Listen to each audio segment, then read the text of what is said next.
Earlier, we spoke with Andrew Galilee, senior policy analyst at National Union for Democracy in Iran, about the threat of the Iranian regime, both to the Middle East and to the U.S. home front.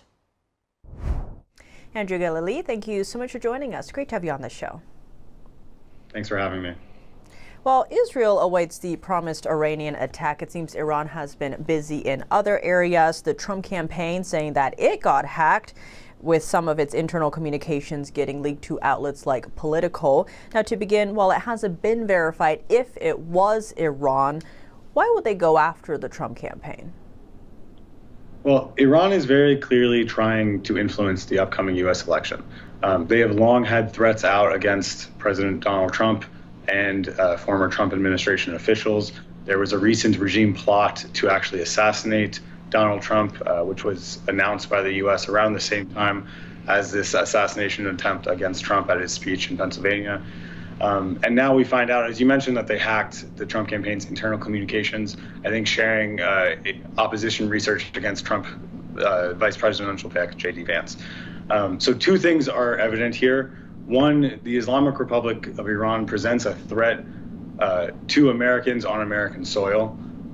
Not only have they targeted Trump administration officials, they've long targeted for both assassination and kidnapping Iranian dissidents inside of America, both in California and New York and elsewhere. So this is an ongoing threat that needs to be taken very seriously. It's expanded. It's been a cyber threat for a long time. Organizations I've been a part of have been hacked by the regime and regime affiliates. So this is an ongoing threat that needs to be taken seriously. Number two, it appears that the regime in Iran has a preferred candidate in the upcoming election. They seem to prefer a Harris administration, as opposed to another edition of a Trump administration. It's reasonable to conclude that they would prefer this because they are afraid of a return to the maximum pressure campaign that went on under the Trump administration. You might say, well, both administrations have said they would want a nuclear deal with Iran. What's the big difference there from the regime standpoint?